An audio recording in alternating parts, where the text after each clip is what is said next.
I'm Jake, and I created the short film Lost in the Light.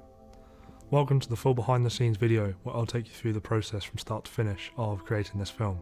From cast interviews to behind the scenes on set footage, and also looking at some of the post-production process as well. Now I want to throw it back to April last year, 2022. It was around the end of April, start of May, that I started getting initial ideas for this project. I knew I wanted to do something a little sort of supernatural and along those sort of lines, but you know, having the storyline there was obviously key. I wanted to tell a good coherent story of a character, but there was a lot of themes that I wanted to include. I didn't want them to feel like I'd forced them in there just for, because I wanted to do them. They had to feel relevant to the story. Knowing I was coming back to my third year of uni in September, I knew I was getting an early start because there was a lot I wanted to pack into this film, and with it being my graduation film from uni, I needed everything to go perfect, and I thought, start early, best bet. So yeah, it was around April last year that I had the idea of Thorrington Scout Camp. That's like the hub of this film, and it's where, as you can see, a lot of stuff takes place in that location. It's sort of where the film is based, it's what the story is about. It was essential for me to sort of, include that location because I knew there was a lot there, and I actually stayed there as a kid when I was a scout. So yeah, I don't really know where the idea to film there came from. I just sort of thought of it, and I was like, yeah, I really want to make a film here. And yeah, that was kind of like the foundation layer of the film becoming what it is. So throughout that sort of summer, it got to around June, July time that year, and there's a public footpath that runs sort of straight down the centre of the scout camp, and sort of veering off to the right you've got the cabins, and then slightly further up to the left you've got like the fire pit and stuff. And I was like, right, I want to try and use these. In my head, it seemed sort of like so unrealistic and far-fetched that I would get this location because it seemed too good, if you know what I mean. Yeah, I did a lot of recce's, a lot of planning, and I would upload the pictures and I kind of sort of annotate around them what could take place where. Before I even had characters, I was sort of thinking like, what could go here, what themes can I get into here and stuff like that, to try and build up the world a bit, and I could put characters into that. I didn't want to get back in September and have to start scratch and then in December have a full complete draft ready to shoot.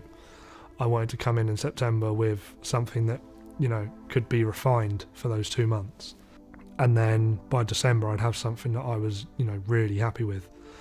So like, rather than focusing on getting sort of the key plot points in for those sort of months, I wanted to focus on building the characters up, because that is an area where I struggled with character writing, especially in shorts. It's hard to give characters sort of a full arc. Sometimes sort of a personality change is enough for a short film. So as you can see, like Toby at the start of the film is like, really harsh to his sister and stuff like that. And it takes the very worst thing of her disappearing for him to realise, I was being a complete dickhead, basically. Like, yeah, it takes that sort of realisation is what it took for him to sort of have that change and, have that little segment where he shouts at Leo. I was really attracted to the role and the script as a whole, I think, because of the genre. I think it sounded like really good fun to make, something I hadn't really dipped my toe in much. I thought the script sounded really kind of thrilling and exciting, and yeah, I think that was really mainly what drew me in. I was there in the beginning seeing Jake draft his original ideas all on like mind map, on Miller notes, looking at locations and getting ideas. And I've seen Jake's writing before, and it is very descriptive and it's very detailed, but not to the point where you're reading a novel. I found it very easy to imagine it on screen. Seeing it translated from script to screen was a lot, it elevated it so much more. It was a lot better than anyone could have imagined, and considering the project was made on no budget whatsoever, he did a fantastic job translating the story, and I think the characters and the actors playing the characters really reflected the writing as well. I'd say the most relatable thing which I found to do with the character of Leo was some of the things he said, such as why does she have to come along. It was a bit childish in a way, or a bit immature, some of the things he said. And also what intrigued me about sort of the script and this character is that the tone of the film is quite serious. It's not a comedy. I find it really hard and quite boring sometimes doing comedies, but the seriousness of it and just some of the lines in the script, I thought this would be good. I'd be good at saying this. I think around end of October time, I had sent an email to the scout camp. I had a few contacts from there, connected through family and stuff, but it was a massive shock to me to get that location. And yeah, while waiting sort of for a response, I put out casting calls and stuff, and Joe was the first person I heard back from. I was actually approached on Facebook by Poppy's mum. Yeah, she sent me a message with Poppy's Spotlight profile, and I had sort of a look over it, and I had a look at her headshots and everything. And she was just beyond perfect for the role of Maeve, in terms of like, where she was location wise, and obviously how she looked on camera and everything like that. It was exactly how I'd pictured Maeve when I was writing the script. And obviously Maeve's presence on screen is not massive, but for the bits she was on screen, it was very sort of high intensity stuff. And yeah, I just think she absolutely nailed it, and I couldn't be happier with how it sort of turned out. Those castings were just no sort of question for me really. And yeah, Lewis as well with his audition, like it was exactly sort of what I needed and what I pictured. I approached playing the character of Caleb in quite a naturalistic way. It was kind of very much myself. When I was speaking with Jake beforehand, he was sort of like, this character's sort of a nice guy, very in the middle, and it kind of sounded like me. So to get in the role, it was kind of almost just playing myself in some ways. So I didn't have to do too much acting, if you like, as in like crazy sort of emotion or anything. The character was sort of quite a naturalistic, calm character anyway. I think because of the way you mentioned about Stranger Things and the kind of other inputs, Dark, which was series that I was already familiar with, I did go back and sort of watch a few episodes of that just to get the kind of setting, the kind of tone for the film. And I definitely kind of did some character work on my own to try and work through the character of Toby and sort of figure out his motives, how he thinks, how he behaves around other people. So when it got to about February time, I was ready to start shooting. I could shoot some of the smaller bits, like the flashbacks for the fire pit story scene. I shot all of those in the space of 7 to 10 days because I just sort of needed extras for those bits. And then the very first shoot day, when was it? It was around middle of February, and I shot at my nan's house, just the small flashback bits for the light sort of flashing in the window. And yeah, that was my uncle who was acting, sort of looking out. So I shot that little bit first, and it was nice as well because obviously I was working with a lot of equipment that I hadn't dabbled in too much. Like I was working with the Arri for the first time off campus. It was my first time taking it on location. Yeah, being able to do that in like a controlled environment like my nan's house was a very sort of comforting way to start. We only had sort of 5 or 6 shots for that night, and sort of doing it with like my family and stuff, it was a very sort of comforting way to break into the film. And yeah, it was just sort of me obviously doing the production myself, and then Uncle was acting and my dad was kind of doing a bit of stuff with the light across the field. Then I moved into doing the small little bit with the dead animal photos being handed to the police, and I just did that with Aaron and Leo, who are from the second year of the course here. The very first shoot I'd done with Jake was at Bradwell Power Station. That was as Tim, so we went up there, spent the day there, and that was the first time I tried all the stuff on, tried all the costume on, and it was quite funny putting it all on, putting all the mask on, and doing them scenes. I quite enjoyed doing that actually. And I had these black boots on that were like these sort of heavy duty stuff, and I remember we were getting like these like cans of like mist involved, and like it was all like as if like mist was coming off my mask. And yeah, that was a good day actually, good shoot day. So it was a very sort of simple and easy shoot. None of these flashback scenes needed sound, so it was very much sort of like setting up the lighting and setting up the camera, and we could just sort of do the takes we needed, rather than having to do too many breaks in between to check for sound and all of that sort of stuff.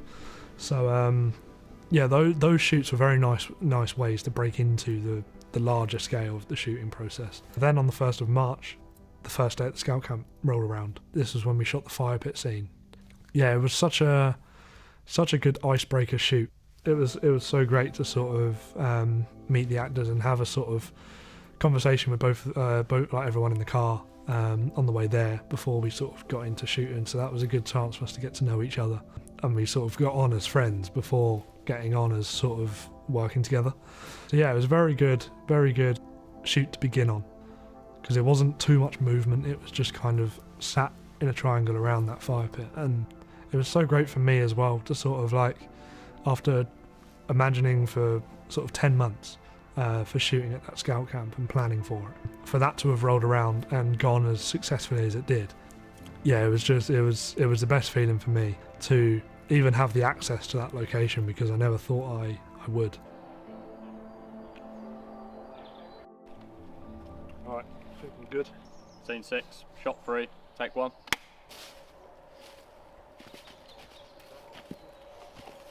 Only get once more, that's what my one is, and go, hey, kind of thing, because you're kind of like, a bit distracted by what you've just seen at the lake, kind of thing. Walk around like you did. I think walk around like you did, but then as you get to here, slow up a bit. Hey.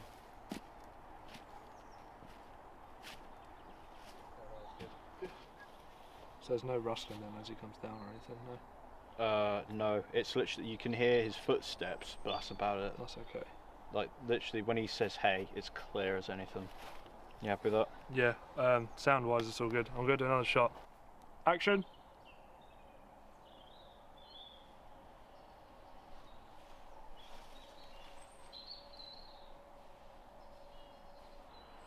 Alright, nice. Happy with that? I'm going to do one more, sorry. No, it's fine, it's fine. But I'll do one Good more. exercise. Why do you need another one? Well, basically, there was a little jolt with the Ari Alexa mini left. No, there was a little jolt, so I will do it again. Literally the whole shot I was happy with until it got to here and it just went. So. Hey. Yeah, that's the one. It's a nice take. I level was alright. Oh, look nice graded. What was the other question? ISO, lens. ISO is 160. Lens is a 35mm prime. Why the 35mm? Huh? Why are you using the 35mm? Because it comes down to a 24, so it's just wide enough to get all this in. Oh. Well, he's basically holding the sticks and throwing them in. And then Toby's going to come down. And then I've got to say my line, which is Then just you like, got- oh, hey mate. hey mate. Yeah. And then he's going to say hey again. Oh, okay. I was saying your line. I'll so say, it's like, oh, hey hey, mate. And then basically you're trying to avoid eye contact with him because you've just been told to basically tell him that story and you feel a bit awkward about it. So it's like you just trying to carry on with the sticks. Action.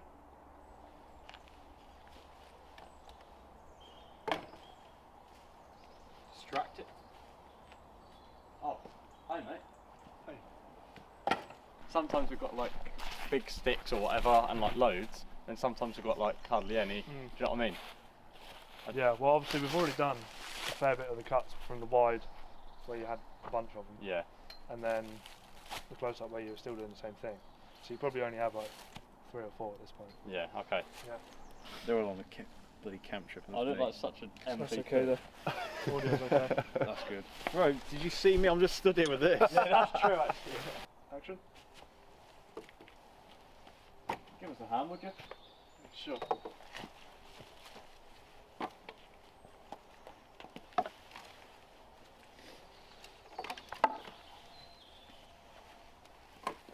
Yep, that's alright. This is like a time passing. I'm kind of undecided whether to do another wide or just drone going over the top to pass the time. However, the sitting round it is obviously just not going to look right if it's there and then. So it may just have to be like sat here. Obviously I'll put some stuff down so you're not like sat on this ground, but Is there not some like logs? sat on logs. Yeah. You get the logs Would you from there. rather that? Try that, yeah? I don't know. It's a good shout from Bruno. My hand slips, I'm dead. Can Joe this side, And the other two the other side. sort of, yeah. We Lewis sit on the there, same little log, look. sit in the same way. Look a bit closer. Nah, it's a bit. I think Joe this side, Lewis definitely needs to be opposite. Oh, well basically, we're moving these logs into place so that they can be used as seats around this fire pit. I need 3 of these because 3 people. Beast. Yeah. Yeah.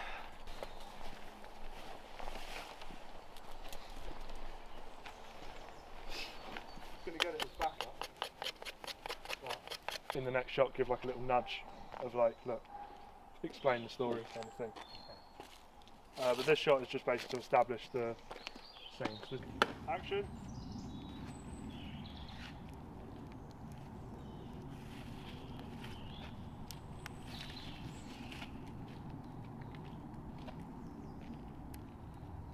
Go. Yeah, all good. And action.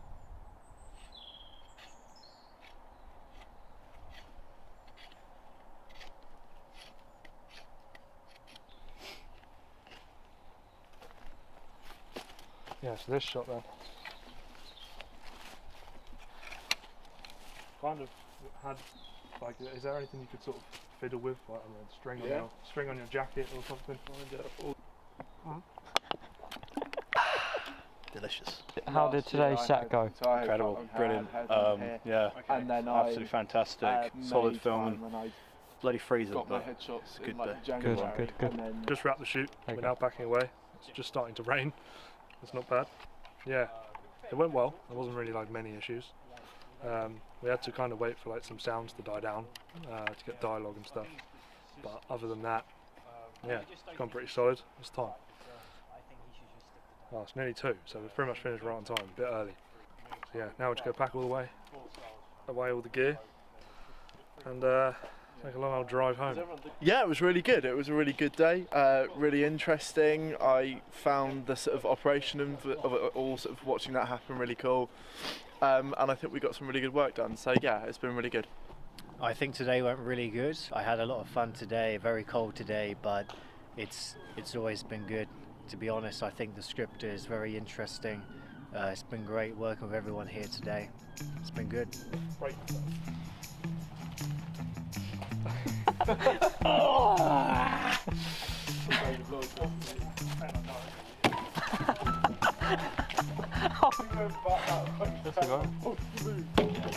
Drop it on yourself. That was Owen Broom. I'm starting a new career as a lumberjack. Can you give me a hand? Well, I'm looking after the camera. I want to see you do it by yourself. I bet you do. I'll go backwards. Will the camera be alright?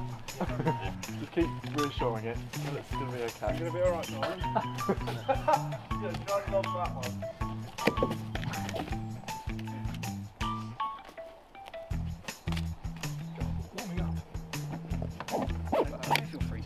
When it got to the end of the first shoot day, and I was like, oh, I'm going to quickly catch Bob and say, oh, maybe what about 15th or something, I'll come back and do an extra scene. It was in front of the cabins where there's the argument scene between Toby and Leo. I think because I've only ever worked on one other kind of film set in a sort of more present role, in a major role, it was just kind of learning as I go the kind of ins and outs of how productions work. So I think just generally getting used to the environment of being on a film set, it's given me a lot of knowledge and a lot of experience that's going to be useful in the future.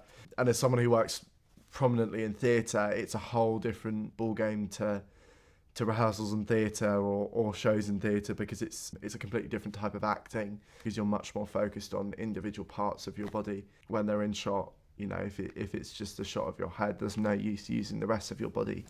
So it's kind of switching your mind around to focus on the bits that are actually important in the scene and in the performance that you're giving. So that was really fun to sort of play with and get used to.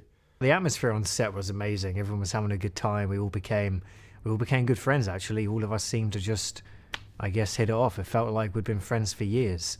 And I think that plays an important part. I've been on sets before where there's just no energy, no chemistry. But I guess, I don't know whether because it's age or maybe we just have similar interests, but we all seem to just have a good time. And it just made in-between takes really easy. You know, you do it, take, finish, have a bit of a chat.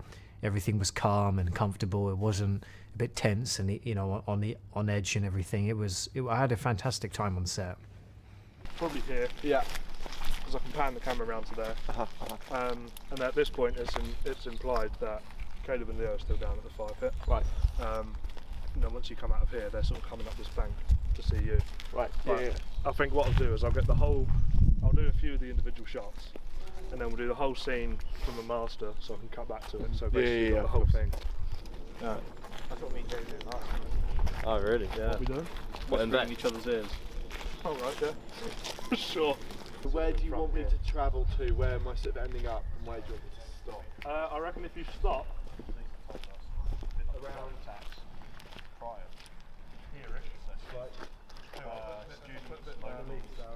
I'll put a bit of camera tape down.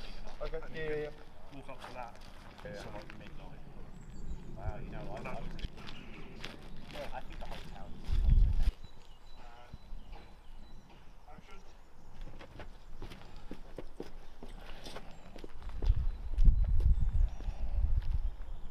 How did that go, Jake? It was good. Done another one, so I've got coverage, but.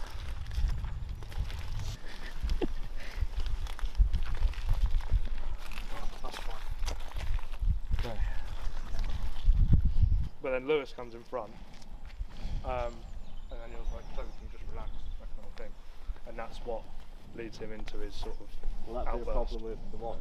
But it won't be in this. Toby, relax. Yeah, but it won't be in this shot. We'll do that. You just got sort of come up My line's in this shot towards him. If you know what I Do I mean. still say it? I mean, you can say it just so we've got it. Yeah. But I'm going to do a separate shot. relax. Yeah, exactly. Yeah. He's basically trying to avoid you at the minute because he's sort of all worried about this story kind of thing. And he's panicking because he's just found his beanie and all that sort of. This is a bit heat kind of, ain't it? Kind of, yeah, because this is like the moment where he's like, right, I'm not going to hide it anymore, I am fucking worried. Yeah, okay. But you're kind of like, Toby, why are you acting like this kind of thing? So you're a bit frustrated with him as well. Action. Toby! Toby, just relax. I did rather enjoy the shoots at the scout camp as well. I thought it was quite interesting, and you got a lot of like natural reverb because we're in such an open space with the woodland. It was nice, like visually. We got a good sense of space and location, and that translated very well on screen as well, courtesy of Jake's cinematography. But I think overall the scout camp scenes were probably my favourite because of the atmosphere we had as a group, and it just worked together quite well in terms of production quality, but also how we worked as a group as well. Scene 10, shot 4, take 1. What was it you said in the last take? Was it, Toby, can you just relax? Or something like that? Or Toby, can you... Is it alright to say that again? Just... So, yeah, so I can cut between both. Action. Toby, can you just relax? Back again. It's up there. It's actually going round in circles. I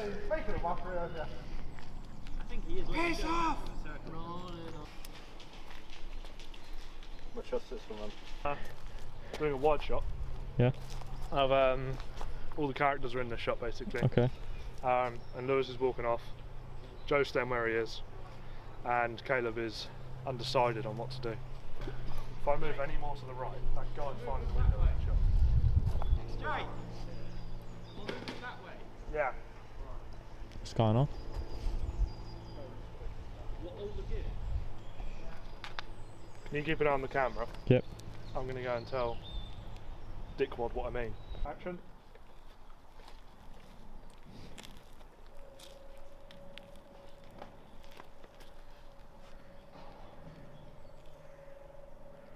I kind of like where it is because I can kind of keep the camera at one level and just get the beanie in, so I'm going to get a reaction shot of you afterwards. Okay. But I'm going to do one more now that I've got the beanie in, and then we should be good. So.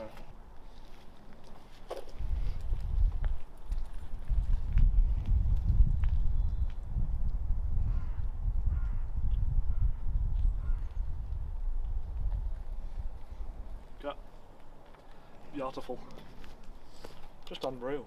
Okay. Well, I think if you want me to cry, I'm quite good at doing it on command, so just let me know. Through like, Tell you what, we'll go for it. If you're comfortable with it, We'll go for Oh it. god, now I'm putting on pressure. No, if, Okay. honestly, if not, we won't do it. There is obviously loads of really We long won't do it. I'll bring the emotion, but yeah, whatever. they do, you, Walked out of shot. Mm. That's why you're going to walk into shot and you're going to look up. Yeah, that's perfect. you want me to be here, round This is about the here? hero shot. Look for those yellow stones there, mate. Right. Action.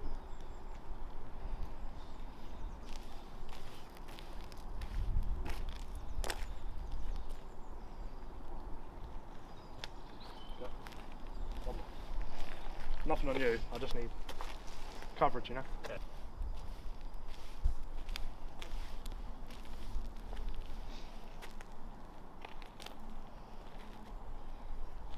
Performance of a lifetime, that. That was nice.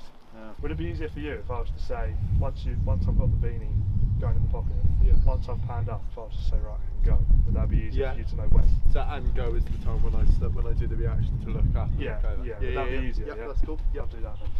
Action.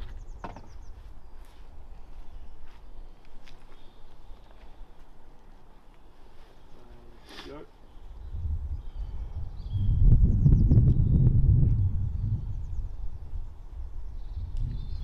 Mark it. Okay, so scene 10, shots E2, take 2. Action. Whoa, Toby. That's right, mate. Keep going, keep going. Toby, you need to relax. Look, Leo, just get lost, okay? My 12-year-old sister hasn't shown up all morning, so yeah, I'm worried. Why aren't you? Whoa, you need to calm down. No, because ever since it's happened, okay, you've just been trying to make me forget, okay, and go about our day as if it never happened. Now, what is wrong with you? Something I never thought would happen is that I'd get in that scout camp at night. Because although I got in there and done what I needed to do in the day, I was like, there's no way I'm getting in here at night. But at the end of the second shoot day on the 15th of March, I spoke with Bob again before I left and sort of said, I would need to do a night shoot here for sort of 5 or 6 shots from where Poppy goes from, one cabin into the toilet block. I was like, I would need to do a night shoot for that here. I think it's the second Tuesday of every month. They do sort of a night meeting there. Yeah, I was like, okay, I can work with that. And I ended up getting the second Tuesday in April to shoot those shots. Yeah, those were like some of my favourite shots in the film. Even in my head before I'd shot them, they were like some of my favourite shots in the film because I'd always pictured that massive wide of her walking across, and I was so excited to get that. When the 11th came around and that was happening, that was a massive shocker to me. But it was actually meant to rain that night. It's trying to rain, but it's not. So I couldn't cancel the shoot. I was like, I have to shoot it in the rain because I didn't have any other day I could do those shots. And yeah, so I spoke to Poppy and her mum about it, and yeah, it was they were free, which was perfect. Yeah, for that night, it was actually raining. It wasn't in the script that it was raining, anything like that. And I bought some bin bags with me in case it did rain. And I put literally a bin bag over the camera, and I made a small hole for the lens and a small hole for the monitor. The record button lights up. I could do the focus through the bag. So it's very much a bodge job. But I mean, we didn't have a budget. We didn't have waterproof casing. We didn't, it was literally just, it's raining. We need to cover the camera up, but I need to get these shots. So that was what we did. And now in the final product, the rain has kind of played a big part in the sound design. And I love it so much more that it was raining that night because it adds to sort of the eeriness, it adds to the atmosphere, and it does a lot for that sort of first little scene. Yeah, it's small things like that happy accidents. It's like it was raining, and I normally a shoot would be off if it was raining, but it couldn't be. I had to shoot those shots, and it's come out way better than I could have thought.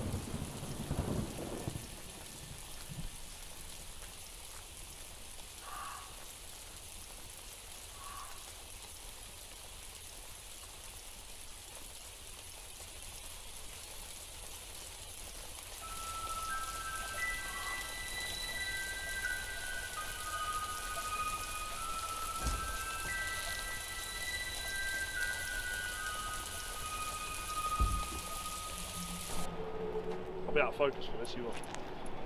So this is building number 1. What I'm using for the toilet block in my film. This is building number 2, which I'm using as mostly exterior stuff. And to imply that's where they've been staying, but I'm actually shooting that bit in here. But yeah, it's starting to rain a bit now. It is nearly 8 now, so it will be getting dark. Basically, come out that door, yeah. Come down here, yeah. You're going to have that little lantern thing, right? Yeah. We'll walk along to here, yeah. And shut the door. Wow! I might bin bag the light as well. Might bin bag the light. It's not hot, is it? No. Technical stuff. I don't have any tape though. There's anything I really need to do about anything, but that should be okay.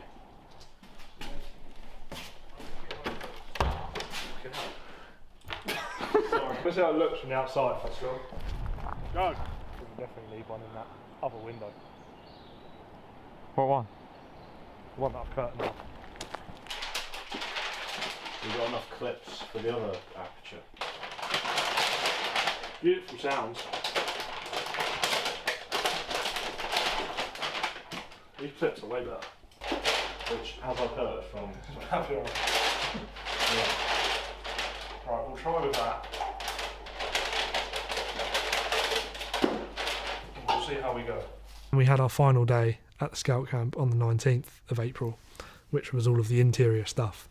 We do all of the stuff of waking up the next morning with Joe, all the stuff of the night before when they arrive with Poppy and everything. So sort of all of the interior stuff you see in the cabins was sort of done on that same day.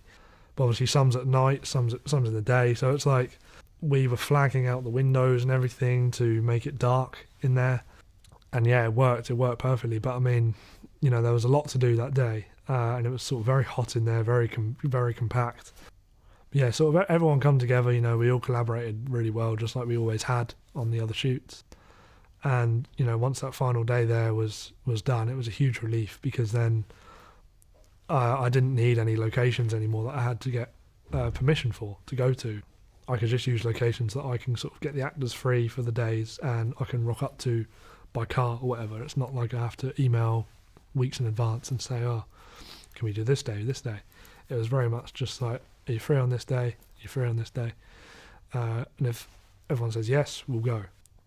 So yeah, that was the scout camp finished, and that was a huge relief for everyone really, because it's, you know, it was such a great location and we all loved working there. But I mean, it was hard. It was quite hard to get to. It was always very early mornings. Yeah, it was obviously a lot of preparation and booking in advance to get in there. So as much as I loved it there, and as essential it was to the film, it was a huge relief to wrap shooting there, just as it would be anywhere, you know. But yeah, especially the scout camp, because I would have had to keep emailing in advance and probably bothering the staff about getting back in there. But could not be happier with everything from the scout camp. I think it is really important that the scout camp was shot at. I mean, if you were to sort of take out or change it in the film, I don't think it would work. I think you'd need to have it, because the way that everything cuts together is that where the lake is and the way that we jump over that fence in the beginning, all of it fits in perfect harmony and it just all looks good. In between these scout camp shoots, we obviously had other scenes, like the opening scene came in. That was just down at sort of a local woods area. Action.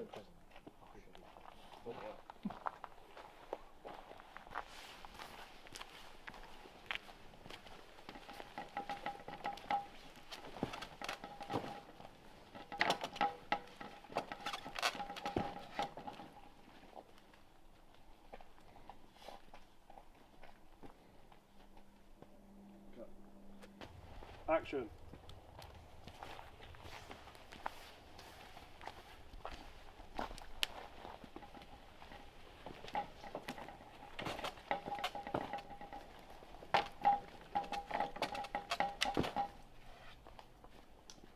I think I'll change it to maybe something a bit more sort of like, Toby, is it safe? Or maybe I don't want to, something like that. Alright, and action. Look, Meg, just because Mum made you come on this trip doesn't mean I'm going to spend the whole time babysitting you. Look, don't make me remind you what happens if you tell Mum about this. We're kind of still walking forward, and then maybe give it sort of like one of them. yeah, it's like a come on, seriously. It's like, I was hearing buttons like turn on and off. Yeah, that's my camera. Oh, that was that Wallace doing that.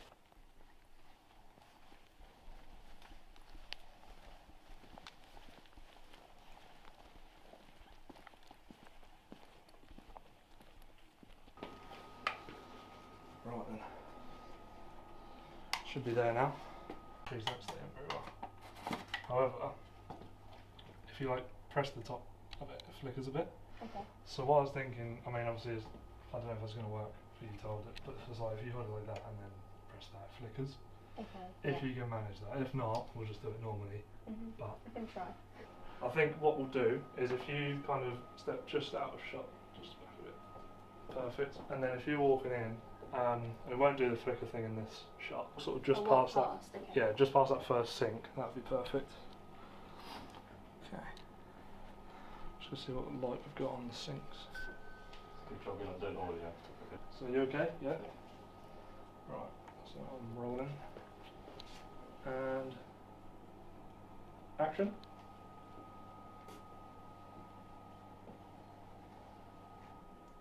Alright, yeah, got it. Okay, so if you step back to where you were, and then yeah, just a little bit of a slower walk, just so I can keep up, and then yeah, perfect. Action.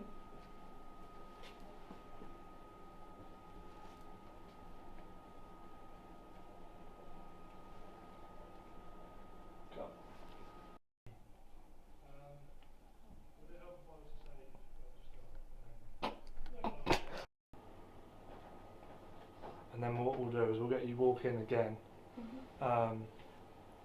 and then yeah, stop sort of where you are, look at it, and then kind of you're a bit confused obviously what it is. Go. I get it, so it's fiddly, isn't it? It's fiddly. It's alright. We'll try again. Action. Go. Sorry.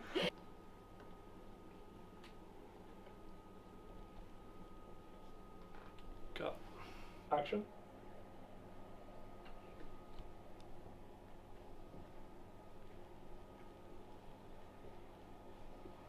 Cut.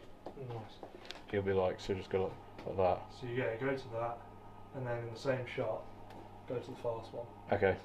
'Cause I think I'm going to use that one where you stopped and looked at it. So if we kind of do the same thing again where you stop, look, and then Yeah. go. Carry. Perfect. Alright then. Pulse.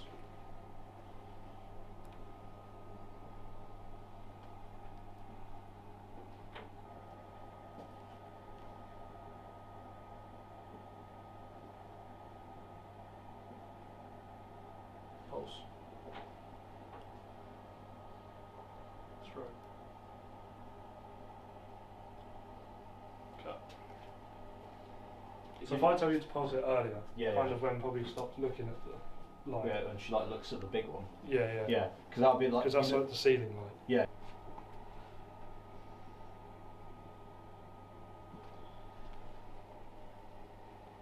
Pulse.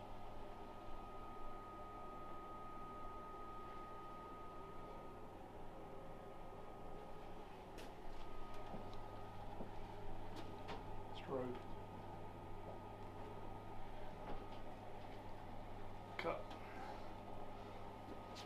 I think I need to move this angle slightly. Action.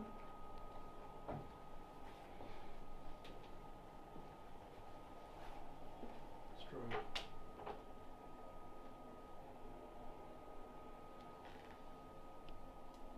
Cut. Yep, nice. Already, yeah? Yeah. Alright. And action.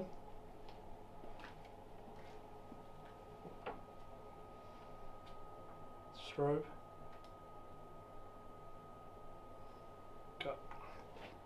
There we go. Yeah, okay. Right. And action. Strobe.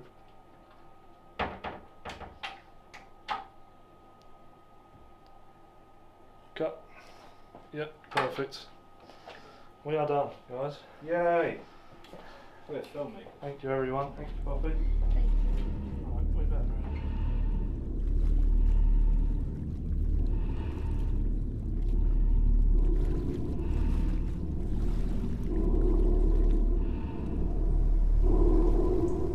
It was early August of 2022, just before we started third year, when Jake came up to me and said about doing the role for Tim Buchanan, and that was before I even knew about playing Caleb. And he was showing me all these drawings and all this different stuff with like costume and that, and just said, you know, would I be up for it? And he said about, you know, it's not a massive role, and he didn't see the point in sort of casting someone sort of exterior. So he asked me, and I was well up for it, and yeah, I was well up for doing the role. So when I first had the ideas for Tim, I just finished watching Stranger Things season 4, so I'd seen like Vecna, sort of various other things, like I saw Cabin in the Woods, something like that. There was like zombies in that, and then yeah, there was like multiple things I'd seen that kind of played into him. But also, like, there was stuff to do with Chernobyl that played into it, in the sense of, like, obviously his backstory, but also the location of where you see him getting up at Bradwell Power Station. You know, that kind of all played into stuff from Chernobyl, and yeah, his look was very sort of, you know, Michael Myers meets sort of Vecna and Chernobyl and stuff like that. The Vecna stuff didn't come through as strongly in the end, because he was meant to kind of have like half of a gas mask here and then like scarring down here, which was going to look like Vecna's.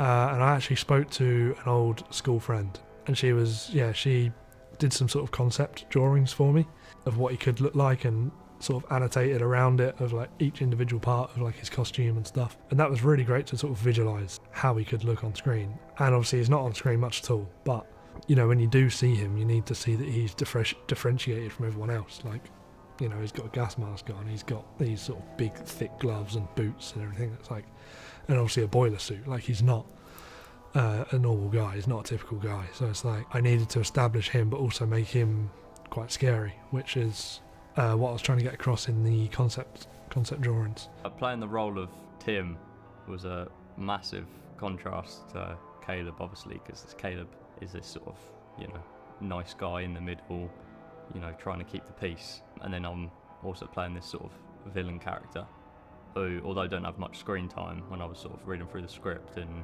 looking through the, you know, in the pre-production stage when Jake was in that, it was sort of, well, evident how important he was in the script and how much of a massive, you know, part he was, although he didn't have much screen time. And it was just interesting playing sort of Caleb, and then sort of like, you know, talking about all this, you know, Tim person, and seeing these little flashback scenes, and then also knowing I was, you know, playing this villain character as well. So yeah, that was interesting, that contrast there. But it was also good to sort of explore that sort of, you know, villain character and play that.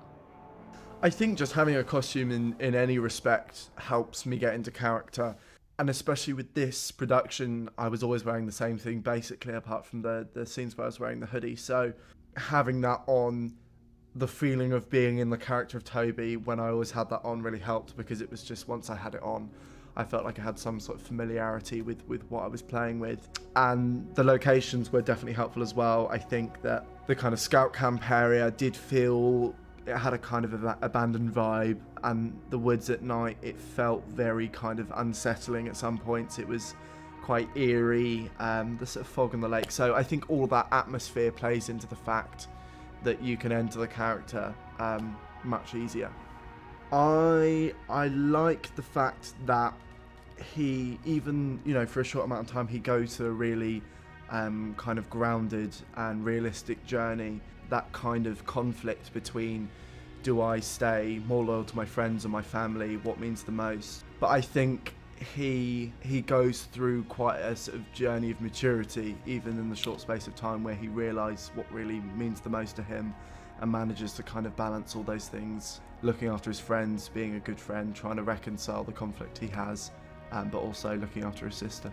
I think definitely working with Poppy, who played Maeve, she had There was a real sort of innocence and softness to her character, and I think I kind of used that in our scenes together to try and sort of reflect that and create a real sort of family feel, to kind of show the similarities they have as siblings, especially in the moment where he comes back to sort of save her. That kind of tenderness in that moment, sharing the hat, things like that, that I definitely sort of took on board for my own performance.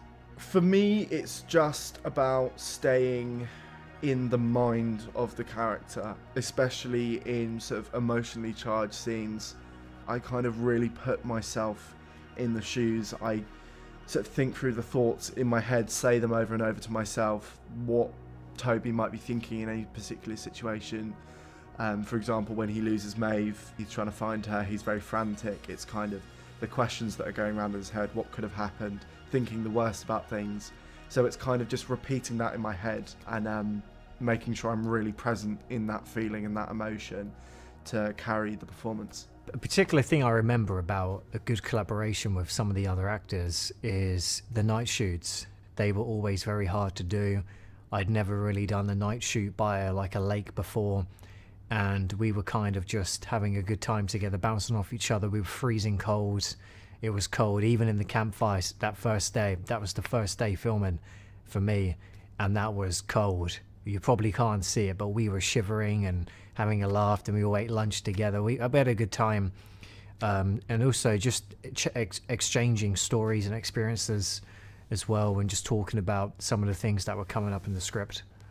I particularly quite liked the lake scenes quite a lot for shooting. It was nice, it was relatively quiet, it was good for dialogue stuff. There were points where it was a little bit difficult with traffic and overhead flying planes, but the atmosphere for it was quite eerie, but made it very interesting, particularly for the more intimate dialogue bits between Toby and Caleb, and then when they reunite with Leo and Maeve as well. There were definitely kind of exciting and surprising moments. I'm not sure if they necessarily impacted the role, but they definitely made it much easier to get into the role. And I think shooting the stuff at the lake was a lot of fun. The kind of running bits, the conflict between Tim and Toby, especially the pushing him in the lake scene, that was a lot of fun to do. So I think it certainly helped me immerse myself in the role and sort of keep the performance up.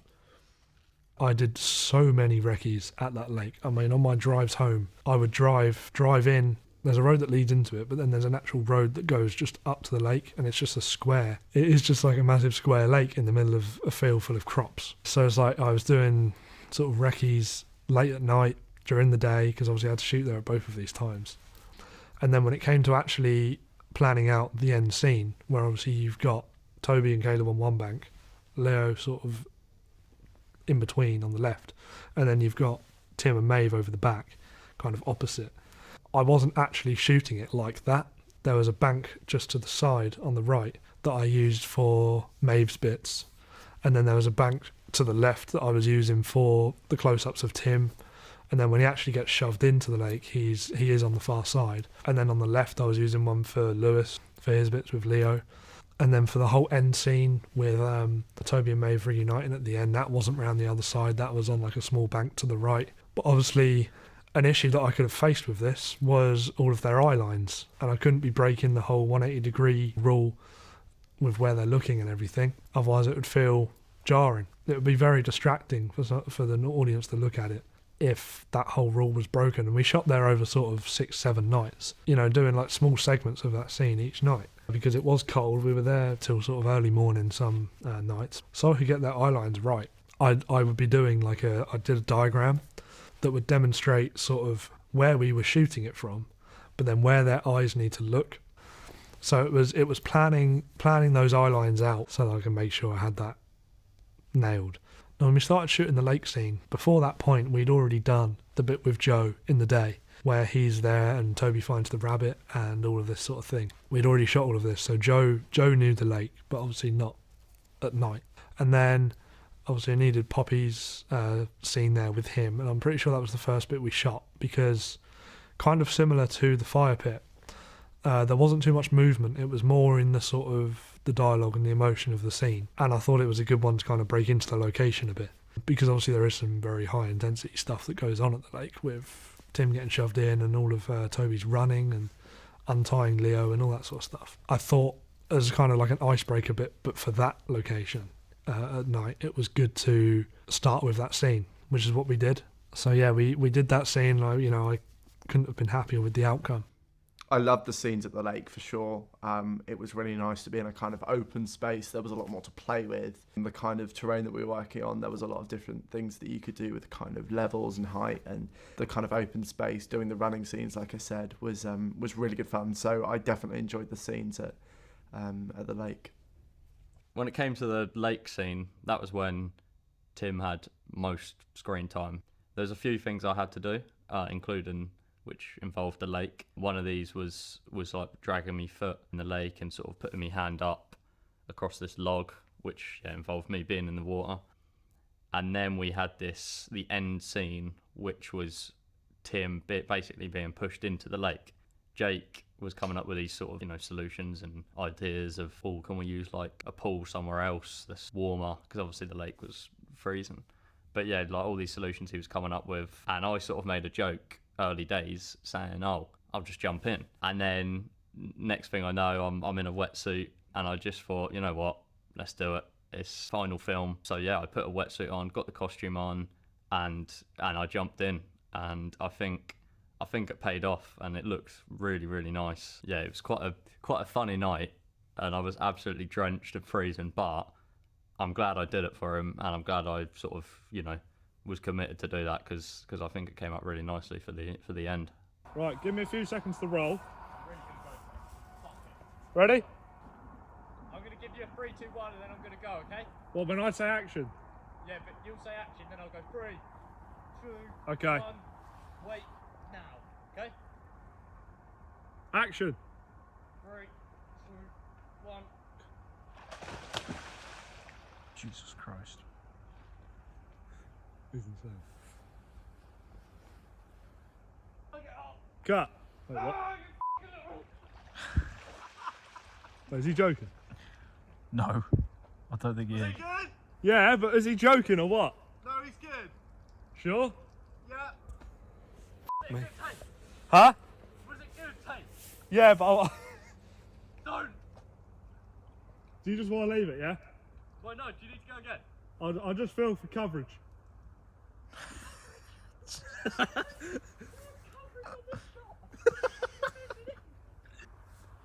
If not, we'll call it. Nice, he's getting on. What's he doing? He's ready. Oh, He's up. mental case. He's got his game face on. There's no stopping him now. He's f***ing nuts. Oh, this guy is just insane. That I will say. It's a lovely little shot. Okay. Was that good? No. Or was that not good? No, it was fine. Do you need me to do anything different? Just say. Well, the thing is, you can kind of see like your head, but I don't know. My head? Well, like, you could just kind of see you haven't got the thing on, you know? Well, to just turn away and keep your head down as much as possible, but not underwater. Yeah. Okay. Just What? keep your head as much away from your camera as you can. I'll face it towards that way, and I'll put my head like where my body's going to cover it. Yeah. Right. Let's go then, yeah? Let's go, quick. And then I'll hold for a bit.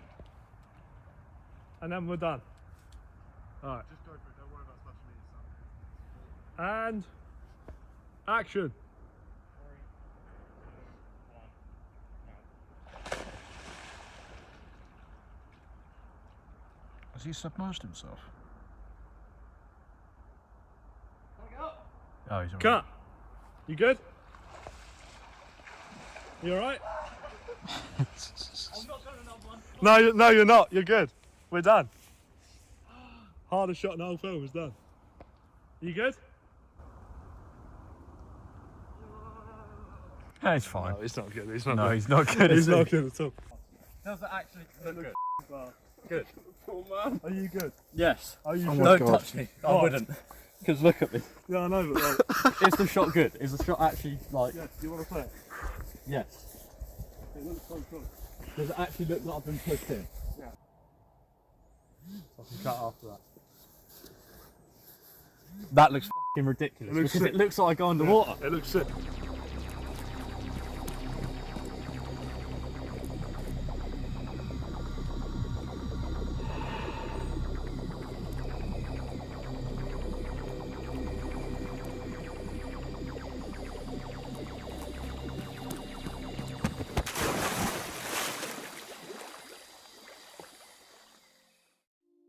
Around the start of May, one of my hard drives crashed. I was in the process of just backing everything up. Luckily, I managed to save all of the scout camp stuff, other than the stuff at night, which I later found that I'd backed up on my laptop, which I couldn't have been happier about because they were like some of my favourite shots in the film, as I said. And if I lost those, there's a big visual piece of the film that's gone for me, and I was very happy to find those shots on my laptop. But yeah, that whole sort of week process of my hard drive crashing was the most stressful week of this entire film. I mean, it was horrible because, you know, it wasn't just me that was affected. It was the actors and all of their hard work they put into the shoots, the scenes that had gone missing. It was the crew as well, obviously, and then there's obviously myself with all the planning and stuff that went into those days, all of the arrangements and everything that it comes down to with any shoot. It was all just time that we, you know, put into it that had gone, and that had my entire timeline edit on Avid on that drive. It was just a horrible week because we shot the whole CCTV scene in a location that I'd booked out way in advance. Been to recce that location as well. You know, it was a 9-hour shoot day. Owen was hungover that day, like he felt like absolute shit, and it was just horrible knowing that scene had gone because it was so much work and it came out beautifully, that scene. Obviously we've reshot it now, and you know, I can't thank everyone enough that they were up for doing that. But it wasn't just that. We lost the first shoot at the lake with Poppy and Joe. We lost that scene as well, so we had to redo that. Yeah, I wasn't able to reshoot the CCTV scene until the end of May, and it wasn't in the same location either. I did it here at uni in the upstairs room in the film studio, but I mean, I think it's actually turned out better second time round because, you know, we all know the scene, we've all done it before, and there was a lot more space up there. I just didn't want to originally shoot it there because I thought I could do it in a different location. Since then, I now have 3 hard drives with everything on. So I've got 4 terabyte, a 2 terabyte, and now I've got another 4 terabyte. So this is literally where my whole film is stored. Those 3 hard drives are all new. I started the film with just the one, and then obviously once I ran out of storage because I'm using such big ARRI files, it's like I then move on to a different hard drive. Jake told me later down the line that something about his drive went wrong, so we had to do the shoot again, and actually it came out better, and I think he said it came out better than the first shoot. But I think that was very memorable for me, doing that hard, sort of like being ill, really persevering through the day, and then him telling me, right, we've got to do that scene again. I was like, brilliant. I think one location that I sort of probably enjoyed the most in filming was probably it was at the university on the second CCTV. It was quite warm, but I don't know, it just felt the atmosphere was very sort of good, and although we've done it before, it just was a very nice atmosphere.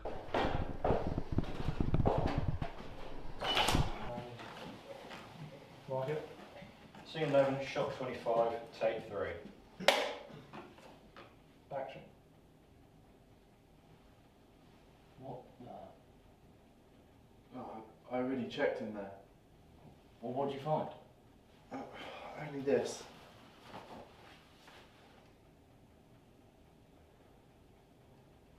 No. What was that?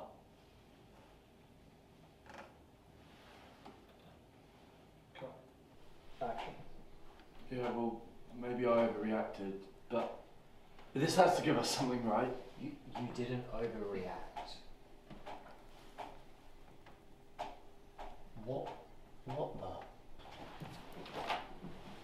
the? Everyone to sit on there. Steels. Oh, shit. One of the most surprising things which I experienced in this particular film of making it is when I had to be sort of thrown back by my neck because we had to make out that I was being taken away. That really surprised me, as I'd never done any sort of stunts before, so that was very surprising to do. Yeah, and then you put the weight on his arm and then sort of support him with your other arm and just kind of go back. Yeah, I'm sure. And then Lewis, you want to sort of kick yourself back and then sort of work with Owen to sort of support the weight. Because you were supporting him once he fell back. Yeah, it was like that one, and then I can. Yeah. We love supportive bros. But then obviously I'm shooting quite close up, so as you put him back, he's going to go out of shot anyway. Okay. So it doesn't have to go back as far as you probably think he does. 3, 2, 1, now. I mean, it worked, but it was still slightly in shot. Action. 3, 2, 1, now. Because I can crop that in. Sorry, I think I was a bit aggressive that time. Is that alright? We'll cut there. 3, 2, 1, now. Cut. That was perfect. That was perfect.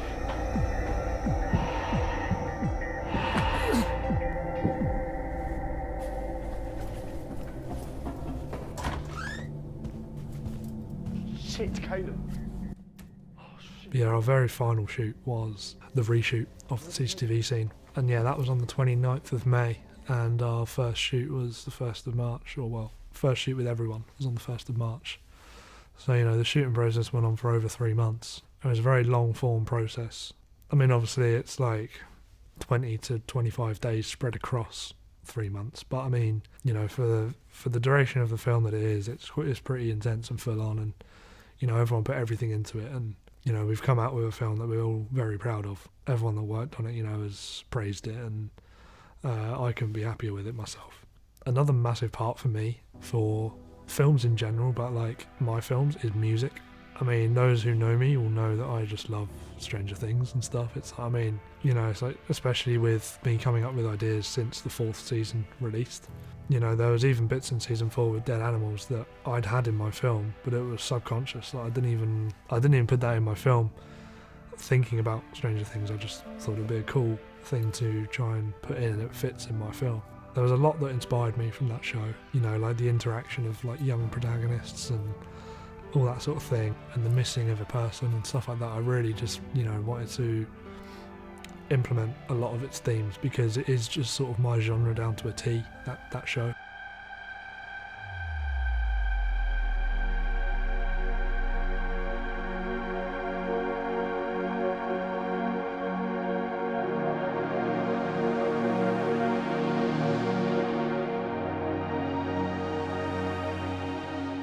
I had a brilliant composer on this film, Isaac Malesio he's from Chicago over in America. So it's been great working with him, you know, talking about sort of different ways of life and things like that. But yeah, we've had many sort of meetings over Facebook and all that sort of thing, and he'll send me many samples of tracks, and then I'll say, oh, maybe change this, or, you know, this could rise a bit more, or, you know, this is going to be under an emotional scene. And then obviously once I have the full cut of the film, I'm sending that off to him so he can time all of his tracks and stuff. And yeah, it was really great to work with a composer, because I'd never done that before. So to have someone who was composing music specifically for my film and my genre and like my world and characters and stuff, it was incredible to have that, because it was something I'd never worked on before, never done before. But it was genuinely one of the most enjoyable parts of the process for me. Like hearing that music come back through, like once he sent me a track, and I'd have reference tracks and placeholders that I'd send him, you know, largely from Stranger Things, but from other things as well. And then he would come back with something that, you know, he's kind of based it off of that, but he's done his own sort of thing with it, but still got the main emotion across that I was trying to convey. Like he really did perfect it with, you know, what I was asking from him to do. And, you know, and I'm sure he'll say, like, it was his first time scoring a film, and it was just so great to work with him. And, you know, I think we've got some really good stuff out of it, and my film 100% would not be elevated to the level it is without his music. That's 100%. Hi, I'm Isaac Malesio, and I scored the film Lost in the Light. Scoring a film is a very, very, interactive experience, a very immersive experience, actually, and it was really cool because this is my very first film I've ever scored. And, I've always wanted to score films. I got reached out randomly by Jake, and it was funny because I thought he was just another spam person in my messages. Actually, it was crazy because I read his message and I was like, man, like, he's like, do you want to? Would you be able to score my film? I reached back out to him, and then he sent me the film, and what's crazy is I love short horror films, and I love the short films in general. I've watched them for years. It was really cool doing this film, because I would watch the film over and over again, just to try to get a nice mood that I want to set in the film, because the music is super important in the film. Like it's that under layer that drives the film completely.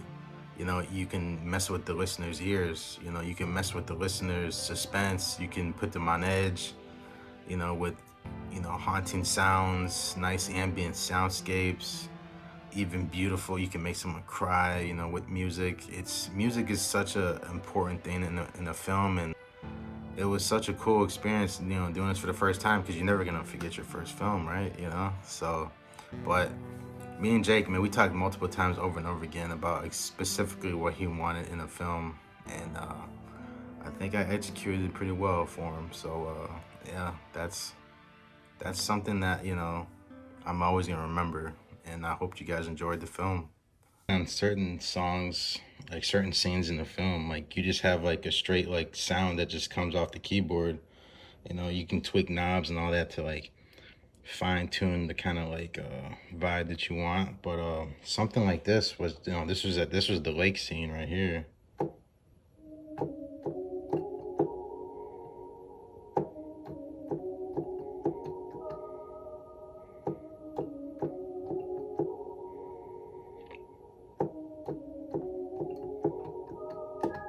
Kind of just building on it, giving it that, that progression kind of vibe. It has a nice calming kind of sound to it. Something that, he's staring into the lake, and he's just trying to figure out where his sister's at. So you kind of have to give that like hopeless, lost kind of feeling, something sort of sad. This is the credit scene for the movie. It really has a nice reverb, ambient kind of sound to it. Credit scene, it doesn't have to be nothing crazy, you can have something very simple, for a credit scene. Here it is.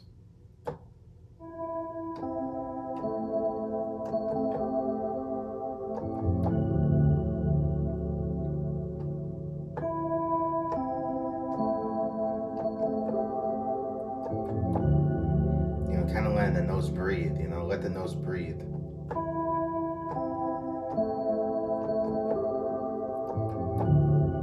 And give space in between the notes,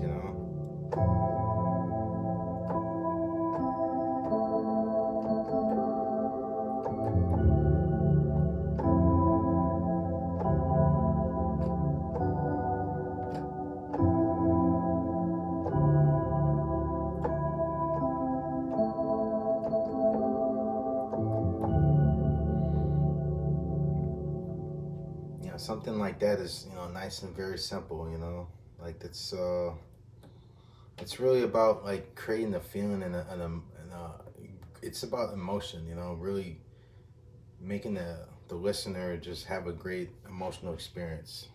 Now, I myself am very passionate for cinematography. That is what I want to do. That's what I want to go into. I want to shoot feature films. With the opportunity to work with a camera like an Arri on this film, it was essential that I was shooting my own film, because I had kind of the whole thing in my head before I'd even cast anyone. So I knew it was essential for me to shoot it myself. I didn't have anamorphics to shoot on, but I really liked the look of a pinched edge of the frame because it draws the focus into what you want people to look at, which is why a lot of the frames or a lot of the shots in my film have that pinched edge effects, because I really sort of wanted that anamorphic look, and I largely took some inspiration for that from The Batman that came out last year. I really like what Greg Fraser did with that film, cinematography wise. I think it's an absolutely beautiful film, and I really wanted to incorporate that sort of style, that look into my film. Obviously it's not the same genre at all, or anything like that, so obviously the lighting and everything is slightly different, but in terms of just how the frame looks, quite sort of a dirty frame with, like, you know, its pinched edges and widescreen as well. Shooting in 239 was massive for me. It changed the way I framed everything, you know, compared to shooting 16:9 where you got the sort of, you normally end up with a lot of headspace up here. It's like 239 really allowed me to have this sort of box where I could really narrow down my framing and what I was focusing on. And it made it important that everything that's in the frame is there on purpose, rather than things just slipping in because I've got a bit of extra space sort of in the corners or just above. It was like everything that's in that box is there on purpose. The use of this camera and the use of obviously all of its settings and the inspiration I took from, you know, the Batman and Stranger Things visually as well, obviously, it's like the inspiration I took from those sorts of elements, it's like it's really impacted and developed me as a cinematographer as well. So I was in here in this studio weekly practicing with the Arri, just getting to know it and everything, with different lenses, using the focus motor, everything like that. You know, I was practicing like dolly shots, handheld shots, tripod shots, just everything, just to get used to like the weight and the feel and how to use it properly. There is obviously some handheld shots in my film where sort of Toby is rushing around the cabins and running around, and even at the lake there's a few. It's just stuff like that I was like, you know, using handheld with this camera, because of its weight, you know, you can control it really well, because it, you know, it balances itself out, and it's not like it's light and flying around everywhere. It's like it'll only move where you make it move, so you can control the handheld really well. And it was fun to explore that on a camera of this sort of size, because I hadn't done that before. But yeah, when it came to post-production, as I say, I was kind of editing the timeline as I went along, because I could put the scenes in and I could sync up the footage and everything, you know, without having to have everything shot. So that saved me a lot of time later on. But then yeah, like the sound design on this film was huge, because I wanted to mix it in 5.1 because there was going to be the cinema screening for our showcase, which I wanted to make sure I was using all of the speakers and the surround sound to create a sort of very immersive environment and feel for the film. So yeah, mixing in 5.1 was a very new thing to me. I hadn't done that before. So yeah, I was sort of, you know, new to setting that up and stuff, and being able to sit in that sound room and have like all of the 5.1 stuff going on, hearing sounds come out behind me and stuff, and being able to control where each and every sound in the film is going, and, you know, panning to 5 different speakers was, yeah, it was very fun. It was a new experience to me, and, you know, learning the correct way to level all of my film, and having sounds be directional depending on character perspective and camera angles and all that sort of thing. It was just, yeah, it was very enjoyable. There was a lot of opportunity for sound in this film to create like an atmosphere and, you know, the fear of things that you can't see, like all of the bangs that are happening outside of the room when they're up in the CCTV room, or all the stuff at the start with, I think there's like loon sounds that come in, and then there's like an owl and underlying night sort of forest atmos playing underneath. It's like things like that really just elevate the film.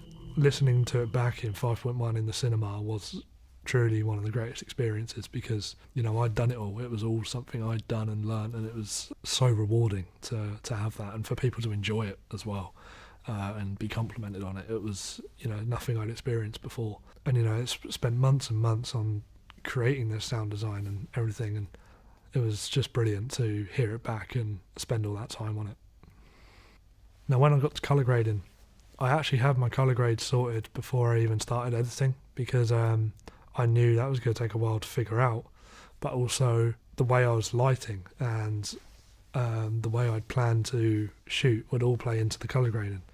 And I wanted to keep a very teal and orange feel throughout my film, just because it is like one of the most iconic sort of colour contrasts, but like also just because it looks so nice, but it's natural. because you kind of associate the orange with the daytime and or like evening lighting, and then you got like the blue, which is night or quite supernatural or something like that, which fit in with my film pretty perfectly, because obviously like the lanterns, and then there was a lot of night stuff going on, so you got the moonlight, and then like all of the oranges of the lamps in the CCTV room and all that sort of stuff, it all played into the colour grading and how strongly I brought those colours out in the end process. Obviously using the Arri, I'm shooting in log, so I then get the option of what colours I'm bringing out the most in colour grading. So obviously the colour grade process had to start very early on for me to be able to figure all of this stuff out when it came to shooting. It was like as I was shooting, I was putting all of the footage into DaVinci Resolve as I went along and sorting out my colour grade, so that when it came to me having the full cut and the full timeline that I could put into DaVinci, I didn't have to go through each clip and figure out what it was going to be. I could literally just, it was just a case of applying it. It was great figuring that out, because I learnt a lot of the process of colour grading through doing that, because I was forced to, because of how obviously log is. It just comes out the camera looking flat. For me to be able to bring it from that to a fully colour graded image was very rewarding, because it was something I hadn't done and played around with too much. But using this format of footage has forced me into that, and I like that because it made me learn it. And Poppy's lantern as well. The lantern she had in the film isn't actually orange, it's just a white LED lantern. But because of the colour grade I wanted to do on the interior of the toilet block, where it was all blue and quite dingy, I couldn't then have a plain white or kind of blue LED, because it wouldn't contrast anything, and it wouldn't bring out anything on her face or anything like that. So there was a lot of masking and motion tracking and keyframes involved with making that light orange. The whole process of having to sort of put a small rectangle around that light, and the whole process of that was very, very long, but I enjoyed it because the outcome was very satisfying. It looked authentic. It wasn't something that I was 100% would work at the start, so when it did, it was very satisfying. But it was a lot of masking around the light and bringing it out to the right sort of points where it looked like it was actually coming from the light, and not just like I'd turned all the oranges up on the inside of the mask. It had to look like it had come from that light. And the whole colour grading process overall I thoroughly enjoyed, because I was really able to bring out the colour palette I wanted for the film. Like, I wanted a lot of natural colours, which is emphasised in the characters' costumes as well. With like the brown coats, and sort of Joe's got sort of like the bluey navy trousers on and stuff, and sort of foresty green jacket. And then there's very natural colours in their costumes that kind of reflective in the locations as well, with like a lot of browns and woodland and greens and stuff like that. So I wanted to obviously keep that colour palette very much like green, blue, orange and sort of brownish, which I think I've managed to maintain, and I'm very happy with how that's come out, because it looks then consistent, and it helps with selling the fact that all of these locations are linked. They're not separate, even though they are. So that was a very fun process to play around with for me. But finally we came to sort of the ending, where I had everything together. I just needed a few more music tracks to put into the places while Isaac was working on those, and then I could screen the film at King Street Cinema. So our showcase took place on the 21st of June, and I went up there a few times on various days before with Jack, who's our technician here. He was arranging the showcase and everything. He's done a great job organising all of that. And to make sure my film was going to work in the 5.1 and everything, it was a case of going up there, meeting all the staff, and watching that back and realising it was going to work was great. Because then when I take my family there and there's a whole audience and everything, it's just great for everyone to hear that. So today we went to King Street Cinema to have a look at the films. And, that shows it in its entirety. Yeah, that does. That's it. So we were looking around the projection booth just to see how it's going to look when it's being projected. We also went down into the actual cinema bit as well, and just reviewed the films, make sure they sound good, look good, and suffice to say, I think we'll be alright. Yeah, we're good. But we'd go up on the days before and we'd do like a test screening and all this stuff, and it was just great to see it screened in the cinema. you know, I've never had experiences like that before. So it was really sort of gratifying to watch it back on a big screen and hear it in sort of on a big scale, all building up to that sort of moment of screening it and everything. And it's come out better than I could have ever pictured, this film. Like, it's exceeded the expectations I had. Because, you know, like working with the ARRI and stuff, it's like, yeah, I'd watched a bunch of videos on it before, but I'd never applied it to my situations. So obviously I'm only going to know that at the time. So doing that and working on that was just really, really great to see what it could do and how it's elevated the film. And yeah, it's come out really nice, and I could not be happier with the film. It's an incredibly gratifying moment when you've worked on something like this for a good few months, and you see it come together. I always think it's really hard to gauge what something is going to be like when you're shooting something out of order, you know, and being in front of the camera rather than behind it, not really sort of having too much of an idea what it's going to look like, sound like, all of that. It's so satisfying when you see it all come together and sort of comparing it to what you had in your head. And for me, it was definitely, and I think this is to do with my performance, but it was better than I was expecting. There were moments where I kind of thought I could have done that a bit better, or I felt kind of unsure about what I did there. But then seeing it on the film was actually fine, and I was happy with it. So it's an interesting process because you kind of have to just trust what you're doing, and trust in the people around you, the people that are supporting you and working with you, that it's all going to work and fit together. But yeah, like I said, it's incredibly satisfying and affirming when you see it come together, and it's, you know, it's good. Doing all the stuff with like getting Tim's mask on Owen was just hilarious, like trying to figure out how we were doing that, and then the gloves, and then obviously him getting pushed in the lake. It was just very funny and good fun, and we probably shouldn't have laughed as much as we did at Owen throwing himself in the lake, but it was brilliant. Alright. Don't want to make it look too shit, I suppose. How's Joe doing? Is he alright? I'm great. You good? Why didn't you put the gloves on, right, and then just rub them together? Good shout, we'll do that now. Oh my god. Oh, wait, what? How has that happened? Maybe because you were rubbing it on the grass and you've caught your hand. See, black, look at that, it's worked. Give me the other one. Let's get a close up of that. Oh, this works a treat, you know. I'm good, and I. Huh? I'm good. Oh. Well. Oh, you fucking kidding me. It goes through. My hand's going to be black. Oh, well.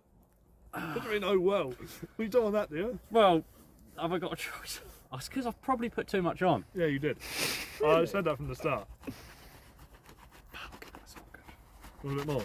Yeah, go on then. I mean, you are going in the lake, so it'll probably wash off.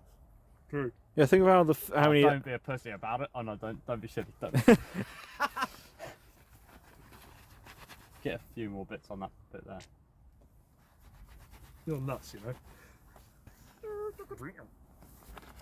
Need it on there, mate. Yeah. It does. It's actually working.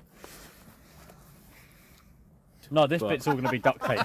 This is going to be duct tape. Yeah, I've duct up the green bits, right? Yeah. Not myself. That has worked really well. Oh, Broom, would it be bad for me to say you got paint on your new shoes? They're not new. You did pause though. You're like, what? This is nuts. Okay. Well, police are after you now, mate. They've heard about this. Take them off. They would actually nick us all if they come here. What are we doing that's wrong, Jake? What are we doing that's wrong? Fabric under it. Then I'll tape it to you, yeah?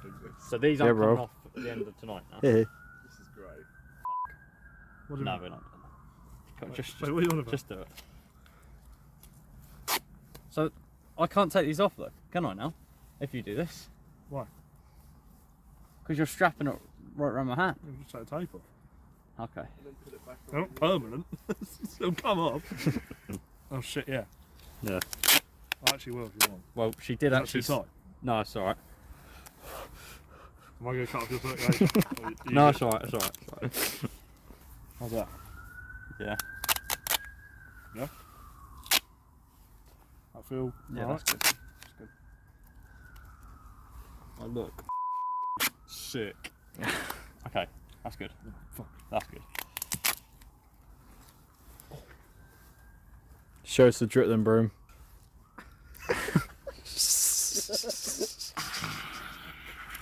It's fucking nuts. No. How'd you feel, bro? Hard to breathe in that. Mm. Right. You alright? Do you need another one? Yeah. Overall, my experience on the film was very good. It was nice to kind of have a bit of refreshing, like be in front of the camera. Although I did do some crew bits and stuff still. It was nice to actually kind of do that acting stuff, because I've sort of had a tiny bit of acting experience, but nothing major. But it was kind of nice to, I don't know, to sort of be in front of the camera, do something a bit different, sort of push my boundaries. But no, overall I had a really good experience, got along with everyone, really nice atmosphere. It was really, really rewarding as well to see it all come together. And obviously I criticise, moments and think, oh, I could have done this a little bit better, or that line wasn't quite right. But no, for the most part I was happy with my acting as well, and yeah, overall I had a really good time shooting it, and hopefully there's bigger stuff and more stuff in the future that we're going to be collaborating on. Yeah, I've loved everyone I've met on this film. It's been really good fun.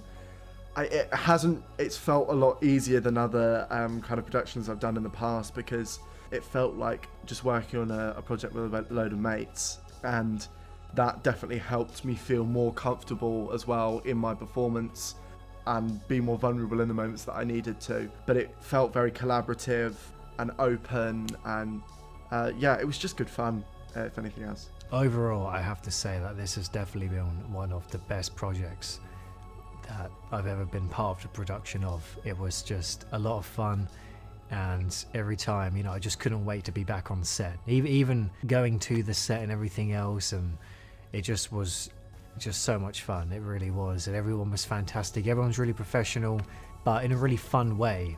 It wasn't like people are so professional, they're like robots. It's just everyone had a good personality. We all came together and we formed a good bond. All of us on set, different people on different days. It was really good. I had a really good time. In a way, it's a shame I had to finish. It really is a shame. It's a shame that there weren't more scenes to do and different experiences and things to do again. But it was good. I really enjoyed it. And yeah, some of the people I met and stuff and moments we shared, I'll remember those for a long time. They were good. So my overall experience working on Lost in the Light was pretty good. I can't fault anybody who was a part of the production. There was never a day where we were having any problems with anybody or the production itself. I commend everybody who was involved, particularly Jake. He had a lot of pressure on him as a director, the editor and the DOP of his own project. All the roles, it couldn't have gone any better personally. I think it came out really, really well. I'm very proud to be a part of the project. I loved working with everybody in this film, and I hope to work again in a similar environment with the same people again at some point down the line. Yeah, no, I've really, really enjoyed this project. It's been massively fun to work on. Like I said, I've learned so much about kind of acting with screen. It's been really useful, kind of how to interact with people on a set, the kind of ins and outs of how things work, the kind of behaviour and etiquette, but also just meeting really cool people, actors and the crew and everyone has been a real gift. And I hope those kind of relationships can carry on, and it's something we can explore in the future if more work comes into the picture. So yeah, it's been really good fun, and I'm really happy with what we've created and what you've come up with. I think it's something we can be very proud of. So yeah, thank you. Yeah, so I'd like to just round off by saying, thank you everyone who worked on this film. Put everything into it, and I could not have done it without all of you guys. So yeah, it's just incredible to see something like that all come together, and it's by far the biggest project that I've ever sort of taken on. And yeah, I hope this behind the scenes video shows the insights of what goes into making a film like this. It's like, although it's a short film, it's still a year of my life that's gone into it, and months of everyone else preparing for it and putting their hard work into it, and it's just amazing to see the payoff So yeah, I hope this has shown, you know, an insight into everything from production to post-production, pre-production, everything. So yeah, thank you everyone for watching. I do hope you enjoyed. Goodbye.